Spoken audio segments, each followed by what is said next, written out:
Hello friends, আজ আমি বানাবো ঘরোয়া পদ্ধতিতে আলু দিয়ে মাছের কালিয়া।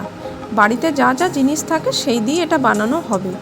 আমি একটা আলু লম্বা লম্বা করে কেটে নিয়ে কড়াই সর্ষে তেল গরম করে সেখানে দিয়ে দিলাম এবং সাথে একটু নুন আর 1 চামচ কাশ্মীরি লঙ্কার গুঁড়ো দিয়ে এটা লো ফ্লেমে 5 মিনিট মতো ভেজে নেব। তা করতে করতে মাছটাকে আমি নুন, লেবু, হলুদ দিয়ে মাখিয়ে রেখেছি। আদা লঙ্কার পেস্ট নিয়েছি, 3টে রসুন আমি কুচিয়ে নিয়েছি, টমেটো কেটে নিয়েছি, পেঁয়াজ কেটেছি এবং ধনেপাতা কুচি রেখে দিয়েছি কেটে।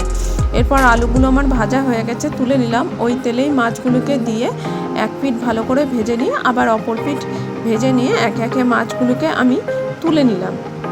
এরপর ওই কড়াইয়ে তেলেই আমি রসুনগুলোকে দিয়ে লো ফ্লেমে প্রায় 2 মিনিট মতো ভেজে নিয়ে পেঁয়াজগুলোকে দিয়ে দিলাম, সাথে টমেটো যে কুচিটা ছিল সেটাও দিলাম। এরপর দিলাম অল্প নুন, যাতে তেল ছিটকায় না আর যাতে সিদ্ধ হয়ে যায়। এরপর ভালো করে কষিয়ে নিলাম। আমার কিছুক্ষণ কষানো হয়ে গেছে। এরপর আমি একটা চেরা লঙ্কা দিয়ে দিলাম, আরও 2 মিনিট মতো কষিয়ে তারপর আদা লঙ্কার পেস্টটা দিয়ে আরও 3 মিনিট মতো কষিয়ে নিয়ে আমি 1 চামচ হলুদ গুঁড়ো, 1 চামচ জিরে গুঁড়ো এবং 1 চামচ ধনে গুঁড়ো দিয়ে ভালো করে কষিয়ে নিলাম। আর দিলাম সাথে 1 চামচ কাশ্মীরি লঙ্কার গুঁড়ো।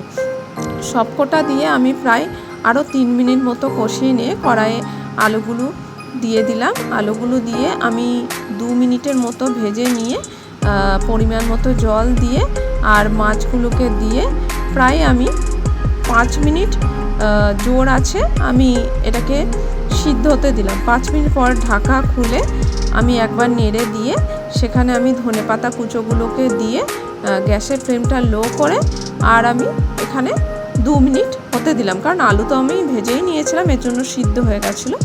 এরপর ঢাকনা খুলে আমার রান্নাটা একদমই রেডি।